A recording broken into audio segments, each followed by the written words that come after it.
भाजपा ने यहाँ पे 370 आर्टिकल एब्रोगेट किया है। उन्होंने कहा यहाँ पे कोई भ्रष्टाचार नहीं होगा। जम्मू कश्मीर यूथ को एक वादा दिया गया है कि आपके साथ कोई भ्रष्टाचार नहीं होगा, लेकिन 370 आर्टिकल हटने के बाद पहला लिस्ट मंजर आम पर है, फायर एंड इमरजेंसी स्कैम। इसको नाम दिया गया मदर ऑफ ऑल स्कैम। या इंक्वायरी में 2 दिन के लिए बिठाओ। अगर मैंने 2 दिन के अंदर अंदर उन चोरों को बाहर नहीं निकाला, मुझे सारे आम लाल चौक के अंदर फांसी दे दो, लटका दो। ये इत्याद अहमद डार है, ये गुलाम अहमद डार के 5 बेटे लगे हुए हैं। उन बेटों का नाम है सिराज अहमद डार, अजहरुद्दीन डार, निसार हुसैन डार, महराजुद्दीन डार, शाहिद मोहम्मद डार, महराजुद्दीन डार। ये गुलाम अहमद डार के बेटे हैं। एक ही गांव के 150 लड़के लगे हुए हैं। एक ही बाप के 5 बेटे लगे हुए हैं। एक ही बाप के 3 बेटे 2 बेटे लगे हुए हैं। इस बोर्ड में fire service department, fire service department, fire service department. We want justice, we want justice, we want justice, we want justice. Governor साहब होश करो, गवर्नर साहब, गवर्नर साहब। चोरों का मांगते हैं, किसी से भीख मांगते हैं। हम अपना हक मांगते हैं, किसी से भीख मांगते हैं। Fire and emergency department, fire and emergency department.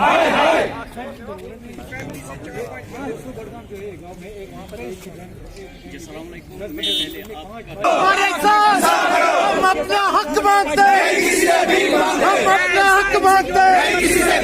कोई वोट। जी मैम, मेरा नाम है निसार अहमद, डिस्ट्रिक्ट अनंतनाग से आया हूँ। ये जो आप मेरे पीछे देख रही है एस्पिरेंट से फायर एंड इमरजेंसी 2020 में जब ये लिस्ट मंजर आम पर आया, इसमें स्कैम बहुत पाया गया। लेकिन बदकिस्मती की वजह से ये है कि मतलब अभी तक गवर्नर साहब कुछ नहीं कर रहे हैं। अगर गवर्नर साहब ने इसलिए 3 मेंबर कमेटी का शुरू किया, उस कमेटी का जो हेड है वो आर के गोयल साहब है। वही कमेटी बिल्कुल वही जो SI, FAA और जल शक्ति है। लेकिन उन्होंने अपना रिपोर्ट 40 दिन के बाद सबमिट किया। अनफॉर्चुनेटली ये कहना पड़ता है, आज 4था महीना चल रहा है, कमेटी टस से मस नहीं हो रही।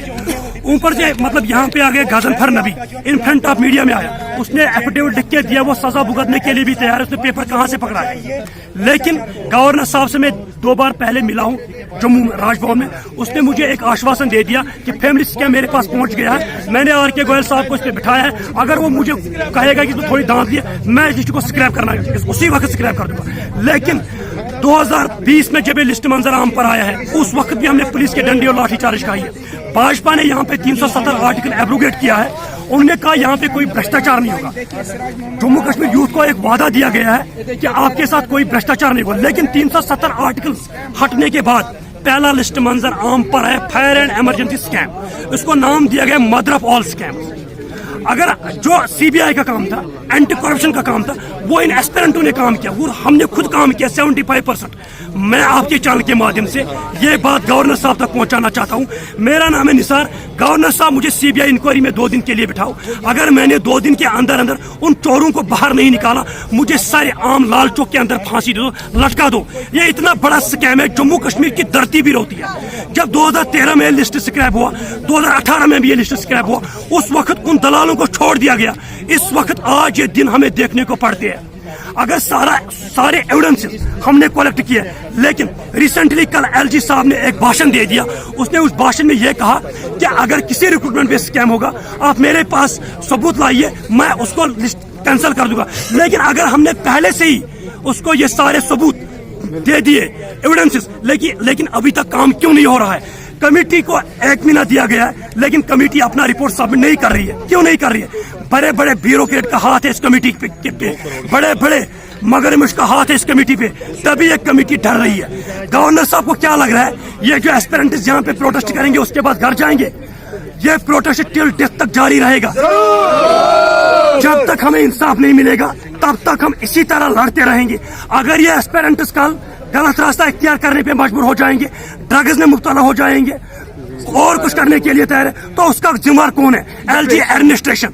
अगर LG साहब से मैं खुद जम्मू राजभवन में मिला हूँ, नियर अबाउट 2 घंटे तक वहां पे मीटिंग हो गई है। उसने मुझे कहा कि इसमें ये बहुत बड़ा स्कैम है। बड़गाम के एक ही गांव के 150 लड़के लगे हैं। बड़गाम के एक, आप यहाँ पे अहमद डार है, ये गुलाम अहमद डार के 5 बेटे लगे हुए हैं। उन बेटों का नाम है सिराज अहमद डार, अजहरुद्दीन डार, निसार हुसैन डार, महराजुद्दीन डार, शाहिद मोहम्मद डार, महराजुद्दीन डार। ये गुलाम अहमद डार के बेटे हैं। एक ही गांव के 150 लड़के लगे हुए हैं। एक ही बाप के 5 बेटे लगे हुए हैं, एक ही बाप के 3 बेटे 2 बेटे लगे हुए हैं। इसका नाम दिया गया मदर ऑफ ऑल स्कैम। इसमें नेपोटिज्म है, करप्शन है, रिलेशन है, फेवरेटिज्म है। ये बहुत बड़ी धांधली है। गवर्नर साहब ने मेरे सामने बोला क्या फैमिली स्कैम मेरे पास पहुंच गया है, अब वेट करो मैं लिस्ट को कैंसिल कर दूंगा। लेकिन बड़े बड़े ब्यूरोक्रेट का हाथ है इस कमेटी पे, तभी ये कमेटी डर रही है। अगर इन फ्रंट ऑफ मीडिया में गजनफर नबी उसने कोर्ट में लिख के दिया एफिडेविट, वो सजा भुगतने के लिए तैयार है। अगर गवर्नर साहब ने इस पे 3 मेंबर कमेटी कॉन्स्टिट्यूट की है, तो कमेटी बिठाने का क्या फायदा है। हम लास्ट पे आपके चैनल के माध्यम से ये बात एलजी साहब तक पहुंचाना चाहते हैं और 3 मेंबर कमेटी तक मेहरबानी बराई करम, लड़के डिप्रेशन के शिकार हो गई है, मेहरबानी कीजिए आप कमेटी को थोड़ा प्रेशर करिए, अपना रिपोर्ट सबमिट कीजिए और मेरिटोरियस कैंडिडेट का और हकदारों का हक मिलना चाहिए। We want only justice. तो ये है कि हम 2013 के बाद अभी तक हम पीसते आ रहे हैं। हमने लास्ट टाइम इसी साल 2020 में एंडिंग ईयर में 2022 में गवर्नर साहब से हमने एक कमेटी बिठवाई थी जिसने निसार साहब हमारे लीड कर रहे थे, शहनवाज भाई थे, गजनफर भाई थे और उनके साथ बहुत सारे और भी लड़के जो बाकी हैं वो भी लड़के थे। गवर्नर साहब ने एक कमेटी बिठाई। गवर्नर साहब के पास जब सबूत पेश हुए, कमेटी बिठाने का मतलब ये होता है कि आप मान रहे हो कि करप्शन है। कमेटी बिठाने का मतलब यही है कि आप मान रहे हो कि करप्शन है। जब आप मान रहे हो करप्शन है, उसके बाद हमने उनको सबूत दे दिए, एक आई विटनेस हमने दे दिया और एक स्पेशल आई विटनेस हमने उनको और भी दे दिया हुआ है। अभी आपको मैं बताऊंगा नहीं कौन है, लेकिन वो उनको दे दिया, उन्हीं का बंदा है कोई, तो वो भी हम उनको दे चुके हैं, जरूर दे चुके हैं हम उनको। और हमारे पास और भी आई विटनेस है, बहुत सारे आई विटनेस है। अब अगर गवर्नर साहब देखना चाहे वो बोलेंगे हाँ जी ये फोटो की बात झूठ है, एक बात कर लें, वो जो शिकारा में उन लोगों ने पेपर किया है वहां के वो उस दिन की कॉल डिटेल्स निकाल दें, वहां की उनकी लोकेशन निकाल दें। वो सारे लड़के वहां पे क्या कर रहे थे। आप अनंतनाग से लड़का देखिए, वो हाउस बोट में आया है। बारामूला से लड़का देखिए, हाउस बोट में आया। बारामूला से लड़का देखिए, हाउस, वो क्या करने आया उस दिन। और आई विटनेस ने फोटो दिखा दिया उनको कि ये पेपर है, मेरी ट्रांजिशन हुई है इस बंदे को, मैंने इतने का पेपर खरीदा। अब जो दलाल है आप उसको पकड़ नहीं रहे हैं। अगर आप एक बंदे को पकड़ोगे वो दूसरे का नाम देगा, वो तीसरे का नाम देगा, ये सारा स्कैम खुद ब खुद निकल जाएगा, ये चेन निकल जाएगी। लेकिन आप वो करना नहीं चाहते क्योंकि गवर्नर साहब के ऊपर भी दबाव है। मैं समझ चुका हूं, हम इतने बेवकूफ नहीं है कि हम समझते नहीं है। गवर्नर साहब के ऊपर भी दबाव है। वो शायद हो सकता है क्या वो उनके ऊपर कौन सा पॉलिटिकल दबाव है, हाई लेवल का दबाव है, क्या है, क्योंकि इसमें बहुत बड़े बड़े अफसर फंस रहे हैं, डीजी लेवल तक इसमें फंस रहे हैं। इसमें डीजी लेवल जो रिटायर्ड डीजी है वो भी फंस रहे हैं, क्योंकि उन्होंने भी पैसा लिया हुआ है, क्योंकि उस टाइम वो कैंसिल हो गई थी, उन्होंने वो पैसा भी लिया हुआ है। तो इस वजह से हम उनसे चाहते हैं कि जो हमारी लिस्ट है आप जो इसको सबमिट कीजिए, आपने जो हमें आश्वासन दिया है इसको आप सबमिट कीजिए, रिपोर्ट को सबमिट कीजिए। हम आपसे यही चाहते हैं और फेयर रिपोर्ट को सबमिट कीजिए, नहीं तो इसके बाद बहुत चीजें होने वाली है जिसके जिम्मेदार एलजी साहब होंगे।